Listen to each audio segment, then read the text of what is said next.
Greetings and welcome to the Reparenting Daily podcast. In this podcast, we'll dive deep into reparenting, exploring all of the tools and resources that you'll need to help you along your journey. This podcast is divided into 3 sections.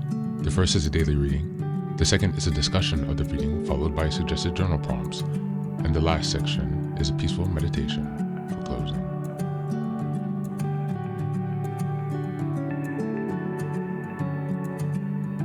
Good morning, good afternoon, and good evening from whenever and wherever you're joining us. I'm so glad that you've joined us today on this journey of self-expansion and growth. If this is your first time here, welcome. Please don't forget to like, share, and subscribe to this podcast wherever you're listening, whether that's on Apple Podcasts, Spotify, or YouTube. Your support here really makes a difference in our ability to spread the word about reparenting. Now, before I get started, I have a few quick updates. The first announcement is the Reparenting Daily Journal. You can find this journal on Amazon or via the website, and this journal is structured alongside this podcast, so you will see all the themes with sections to keep your notes after each week. You can enter goals and things like that. So if you would like to have a more engaging experience with this Reparenting Daily podcast, go ahead and check out the journal. The second announcement is for my collection of books, Fairy Tales for Reparenting Daily. Now, this was inspired by Jungian analysis and the work of Marie-Louise von Franz.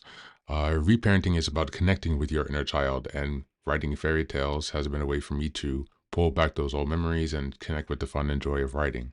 And so the idea is that these short stories are a way to relate to core themes about human nature, the archetypes that exist, and a way to give you a lesson, as well as at the end of each story, there's a reflection piece with additional journal prompts to help you dive deeper to understand how these themes reflect in your own life. And so this collection of 3 books, it's a 3-volume series, is a way to have another fun exercise to connect with your inner child. And the last announcement, if you're looking for additional support, we also have a Reparenting Daily community. Check out the website and look for the community tab. There you will find our Patreon community, where we have 3 weekly meetings, 1 meditation meeting, a book club meeting, and an open topic meeting.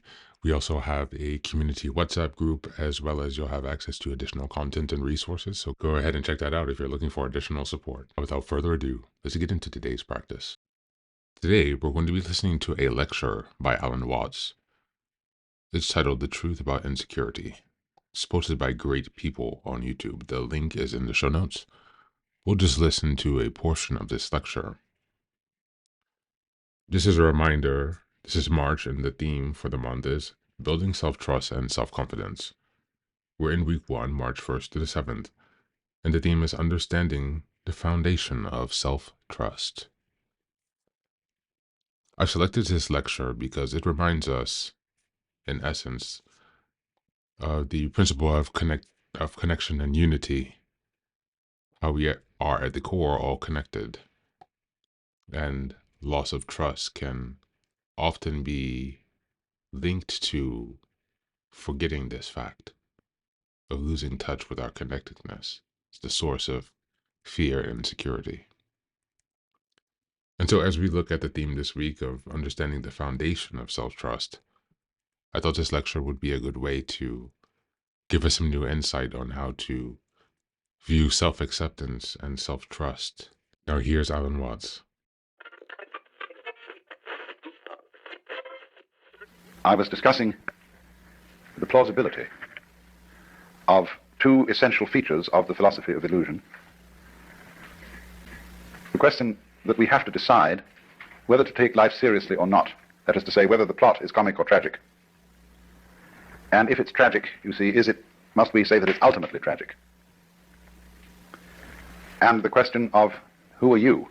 And are we to say that I myself, right down at root, am just a little kind of jerk of some kind that really has nothing to do with this cosmos, but just arises in it and is here on sufferance for a short period, and then absolutely nothing follows, you see? Or the alternative to that is what I really am, the same as the whole thing, that is, the works, the it, or whatever you want to call it, Brahman, God, the Tao, the great void, the Buddha nature, I don't care, the self, anything, any name you want. And whereas that attitude, you can look at it from various points of view in judging it. You can say it's wishful thinking, you can say that it's insufferable pride, but the point of the matter is, as I tried to show, any other way of looking at things is kind of schizoid. It looks at human beings as if they arrived in this world like a bunch of birds on the branches of a barren tree. And they just got settled there, they don't belong. The sense of being strangers and pilgrims from another domain altogether. Well, where is this other domain? And how does it relate to this one? Are they separate? I showed you that even when we say that two domains are the poles apart, the very fact that they're poles shows that they have a hidden connection. And the hidden connection is the big thing in life. All you junkies know that.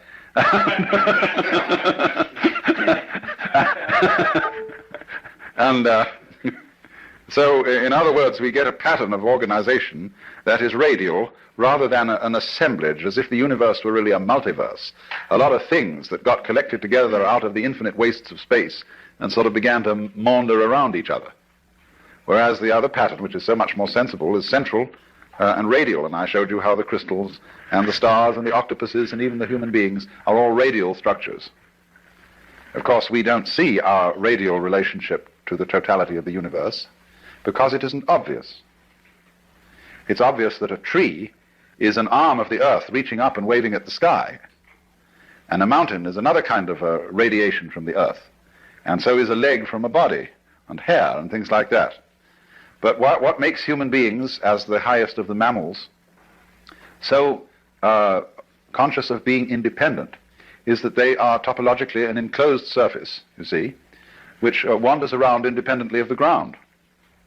What we don't notice is that we are not independent of the ground at all, that wandering around is something that is entirely related to there being some ground. In other words, when you run up a hill, the hill also runs you up it. The hill rises and lifts you as you run, you see.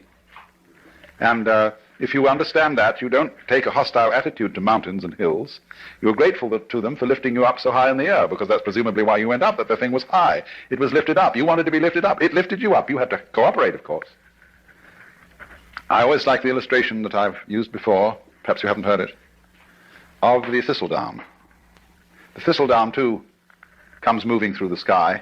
I once was playing with the thing, and it just came out of the blue sky, and I caught it like that, pulled it under my nose, and it started to pull, to get away, see? It looks as if it were a butterfly or something that pulls away when you catch it by the leg. And I thought, oh no, of course, that's not the thistledown, it's the wind. Well, which was it? In a famous debate that was settled by the sixth patriarch of Zen, there were two monks arguing when a flag was flapping in the wind, whether it was the wind or the flag that was moving. And he said, it's neither, it's the mind. And so in a way the same thing was true about the thistledown. The mind is the moving thing, because which point of view will you take? Which attitude of mind will you take towards this? Is it the wind moving the thistledown?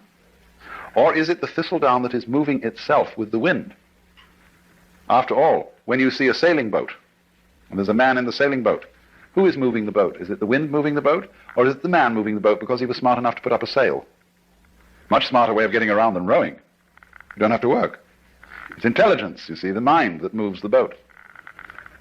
And so in the same way I thought, this thistledown has some kind of intelligence. It's radial, it's organized, it's beautiful, and it's used that to sail itself with the wind, to enable itself to pull like a little organism playing with the wind. And so in just the same way, each one of us uses the universe to get around, and the universe uses us to play with, and to make games and patterns, and to do its stuff. So because we seem to be disconnected and entirely sealed within our skin, that is a very deceptive thing, because the skin is not really the boundary of man. You'll notice that in various periods of art, human beings have been shaped in different ways, and have been more or less transparent at some times, at other times opaque, and sometimes the emphasis has been on the state of mind which this human being is in. At other times the emphasis is on the bodily conformations and so on. In the work of painters today, one sees images that at first sight one doesn't recognize as being human. There was an exhibition at the Museum of Modern Art in New York some years ago called The New Image of Man. And these things didn't look like human beings at all. Some of them did, but that's because what does a human being look like? That depends on your point of view.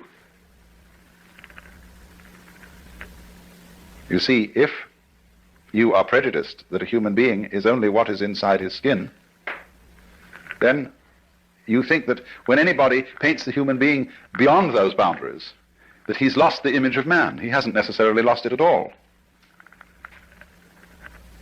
You see, there's an old feeling that the shape of the universe is the shape of man. I don't know if you've ever heard that said. That man is the microcosm, and that the universe as a whole is the macrocosm. Now, as you plumb out into the universe and explore it astronomically, it gets very strange. You begin to see things in the depths that at first sight seem utterly remote. How could they have anything to do with us? They are so far off and so unlikely. And in the same way, when you start probing into the inner workings of the human body, you come across... Dios mío, me estoy frizando las bolas, puñeta, me las frizo. Dios, en Puerto Rico las tenía bien calientitas, oh Dios. Abuela, te necesito aquí para que me las arrope. Dios mío, me estoy frizando las bolas, puñeta, me las frizo. Dios, en Puerto Rico las tenía bien calientitas, oh Dios. Of funny little monsters and wiggly things that bear resemblance to what we recognize as the human image. Que me las arrope. Dios mío, me estoy frizando las bolas, puñeta. Look at a spermatozoon under a microscope, that little tadpole.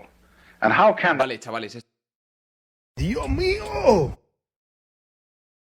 me estoy frizando. The creep sometimes, the foreign feeling about yourself, if you feel your own pulse. Or if you're able to look at an X-ray in some way of your inner organs working. Dios mío, me estoy frizando las bolas, puñeta, me las frizo. Dios, en Puerto Rico. We don't know about them. And they give us the creeps, as if they were, coming across some weird insects in the dark. That sort of feeling. But what we will always find out in the end, you see, when we meet the very strange thing, and we look into the distant reaches of space, there will one day be the dawning recognition. That's me. Why, that's me. And the whole game of the universe, you see, is to appear as strange to itself as it possibly can. That's how one keeps variety going. That's how one keeps wonder going, and all kinds of exciting developments. How different can you get? In the beginning, the Lord said, get lost, to himself, you see. So, we shall find, for example, that space that you see all around you and containing you. And you can feel space in many ways. Space is not only something that comes through the eyes. The movement of your arms, if with closed eyes, for a blind person, is his way of knowing space. And you can hear space audibly. Lots of sounds appear to be in restricted spaces or ample spaces. And silence that goes with sound corresponds to space. And even St. Thomas Aquinas, that old Catholic theologian, said that good derives its virtue from evil, just as it is the silent pause that gives sweetness to the chant. So, but space, you see, that seems to contain, space is one's mind. This was common sense to people living in the early Renaissance, for example, at the time of Dante. There are many references in Dante's poetry to the identity of mind and space. And likewise in a 8th century text in China, the Sutra of the Sixth Patriarch, he likens the nature of mind to the nature of space. He says just as space contains all the sun and the moon and the stars and the people and the mountains and the forests, so the nature of mind, the nature of consciousness, the nature of oneself contains all these things. So you see that if you think that way, you have an image of man that is global, that is very different from the image in which man is defined as bounded by his skin. That's a prejudice. We think now, for example, I have my own private thoughts. Well, nobody has private thoughts. Because one thinks in images and words, and these words and images are derived from the whole thought structure of the society in which you live. We think thoughts. The domain of mind is very similar to the grid structure of an electric power supply system. You know, what happens is there's a network of power stations and transformers so arranged that if one of them gives out, and fails to supply a certain area, immediately the grid connects them with other sources of power. Well, in rather a similar way, our minds are connected.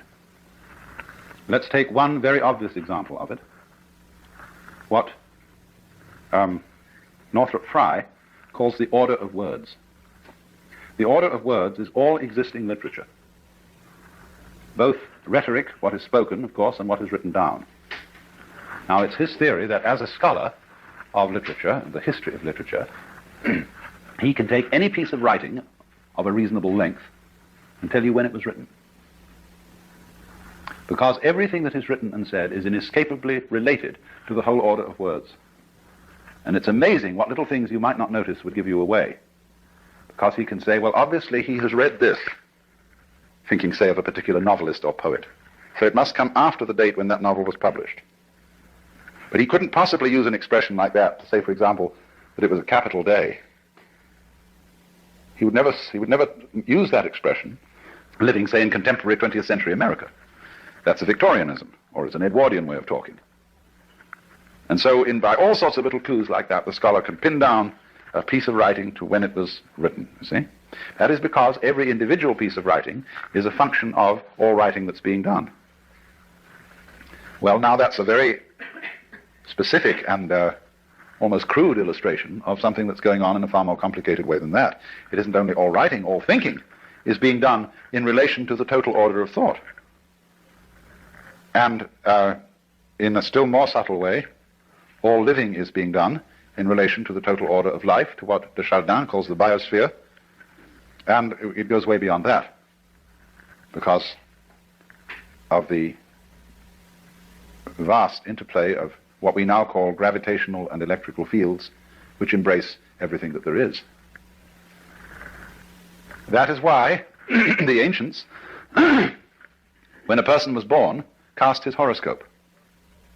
That was a map of the universe at the time of that person's birth. And therefore it was a drawing of his soul. Because the soul is not inside the body. The body is inside the soul. The soul, your soul, is the whole universe as it is focused upon your organism. Now, of course, astrology is a very primitive science, and it interpreted the influence of the universe upon the individual in very crude ways, and it works mostly by good guesswork on the part of the astrologer. If you know how to tell fortunes at a fair, you will find out a great deal about how all these predictive psychic sciences work, because the client invariably gives himself away.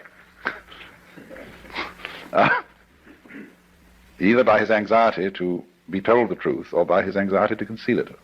They work equally well. Now, but there is, you see, underneath the astrological notion, a sound idea that the true map of the soul is the picture of the universe surrounding the individual. It isn't necessarily your soul is not the picture of the universe just at the moment when you were born, you see. It goes along all the time you live, because the whole thing expresses itself through you. And therefore, in that sense, the map of the stars, the horoscope, etc., was an image of man in just the same way as we regard a picture of the human body as an image of man. And it's an image from a different point of view. It's a bigger image. It shows, in other words, that your mind is very largely outside your body. After all, it's inside too. It's simultaneous. You see, I cannot think, I can't have a mind without seeing, feeling, and relating to other people. Without all the social institutions, not only language, but the laws, the customs, the gestures, the rituals by which we relate to each other. All those things compose the mind. For the mind is a huge network of relationships and interconnections at a high level of sensitivity. Mind and matter are, of course, polar. They go together. They're two ways of thinking about the same thing, or shall we say two dimensions of the same thing, just like length and breadth, or just, shall we say, like shape and color. You see, nobody ever saw a shape that wasn't colored. Nobody ever saw a color that wasn't shaped. And yet we can see there's a very clear difference between color and shape. But they always go together, they're always found together. Well, it's the same sort of relationship between mind and matter. And the difficulty that people have in trying to reduce one to the other and saying, well, the world is only material, or saying, on the other hand, that it's only mental, is the same difference you would have in trying to reduce all shapes to colors or all colors to shapes.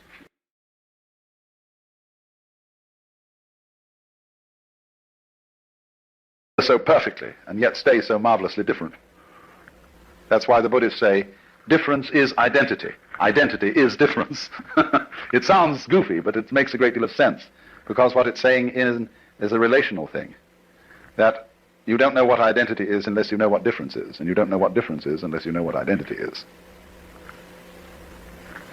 That relationship between so-called opposites is called in the Chinese technical Taoist vocabulary mutual arising. So they say to be and not to be arise mutually. High and low are mutually posited.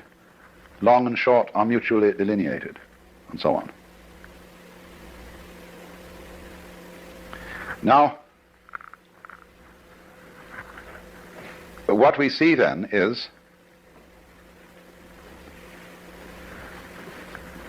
the totality of the cosmos focused at each point, you see, gives rise to the illusion of the independence of the point from the whole. Just as the human being, by virtue of having an enclosed epidermis, and to be able to walk instead of having to be rooted to the ground, presents the illusion of being separate.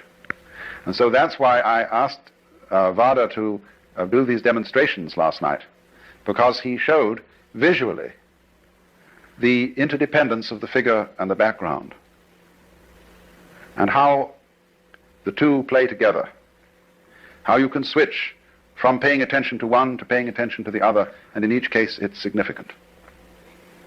That is an art that we have lost in our day-to-day perception of life, and it leads, practically speaking, to the serious problem of ecological blindness. That is to say, to the ignorance which most human beings seem to suffer from, especially in our culture, that they are inseparably related to their physical environment. It looks as if we aren't. It looks as if we can go out with bulldozers and insecticides and every kind of a gadget and make over our physical environment as it suits our whims. But then we discover to our consternation that we've upset all sorts of balances, that the house we made such a nice flat lot for on the hillside suddenly slides down the hill when there's a rainstorm because we took away all the shrubbery that was binding the hill together.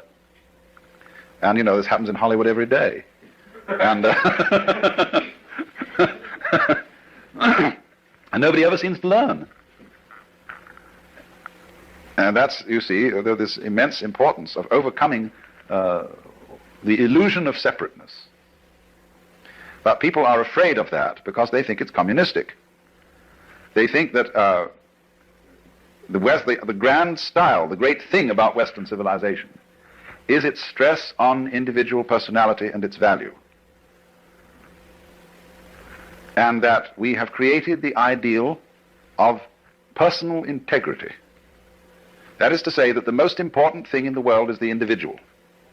All collectivities, corporations, states, and so on, exist as servants of the individual.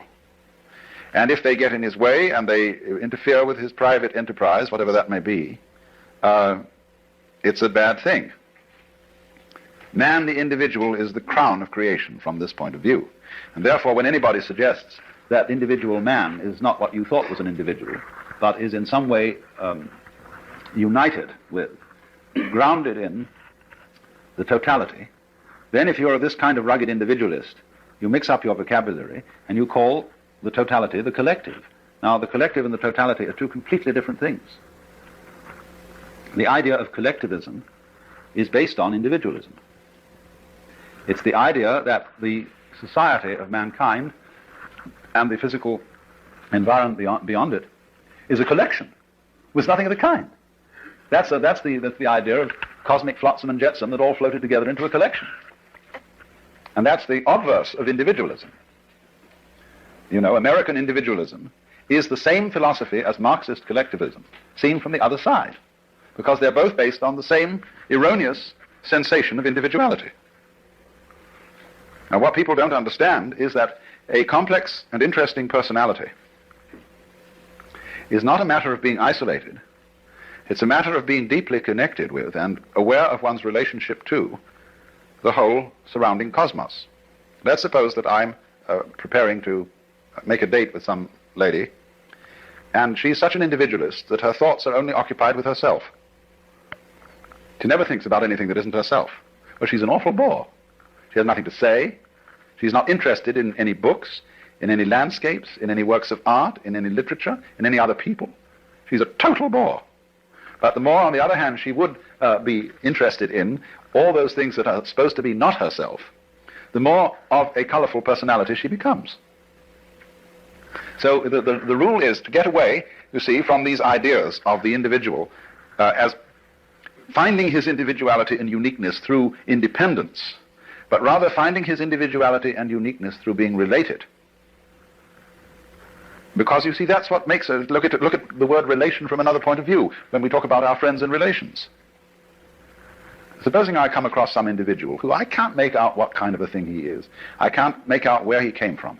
His accent isn't American, it isn't British. It isn't particularly Middle Western. It certainly doesn't have the overtones of New York or New England. He just talks flat. And as to his style of clothing, it's utterly nondescript. Well, I think this is pretty much of a bore. What I like to see in an individuality, in a physical individual, is ways that I can relate him to his ancestry. That he has this little subtle accent, or this mannerism, or this eccentricity, or whatever it is that connects him with a great background, you see? But it's his connection with his background that makes him so significant. If I can't see that connection, he becomes uninteresting. So, there is no thought in this approach to devalue the individual. What really does devalue the individual is any kind of religious or political philosophy that overstresses his isolation. And this is something that Californians in particular need to take note of. And because many people feel, you see, that the development of technology and of centralized government is a direct threat to the value of personality. Well, in some ways it is. But that is only because technology is being developed by personalities who don't understand what personality is. They're working on the old individualist collectivist point of view. They're the same. So then, you see, this is then the illusion created that the individual is operating all by himself, that actions and thoughts and deeds proceed solely from inside his skin, so that we can say, there's where it started. You see? Well, that's the game of praising and blaming. The game of who started it, who can we give candy to, who can we bang on the head. In other words, somebody has to be it. As in The Farmer in the Dell, you know, and finally you get the end, the cheese stands alone, the cheese stands alone. Hi ho, the day, the cheese stands alone. Well, why? Who started it? The group.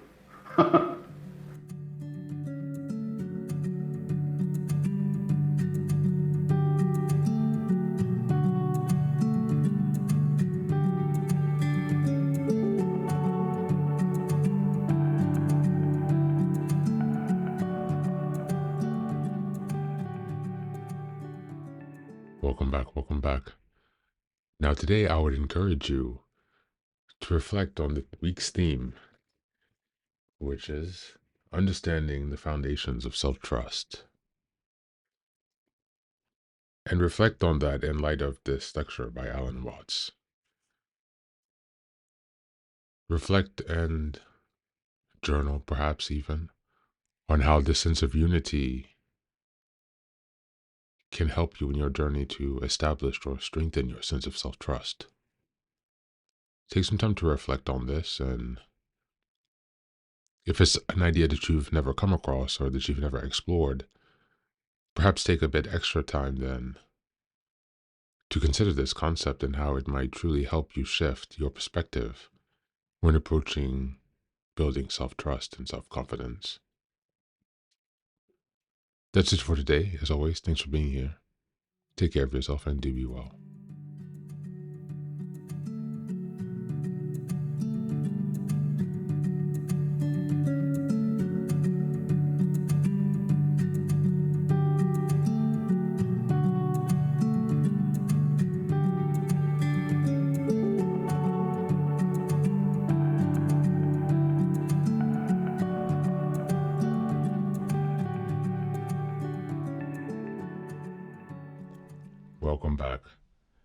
this is the third and final section of the daily podcast. This is your silent meditation. Please find a place where you can be comfortable and undisturbed, where you can relax and spend some time with yourself for this 10-minute silent meditation. You can choose to be sitting, standing, lying down, or in whatever position makes you comfortable today. Just take some time to listen to yourself. Next, be sure that you are taking some time to be with your breath to connect with your body. Don't be disturbed or overwhelmed by your thoughts. Simply allow them to pass. Just observe them. Do not engage with your thoughts. Only be mindful of them passing, as if they are drifting down a river. Use this time to connect with yourself. Whatever time of day you are listening to this, Namaste.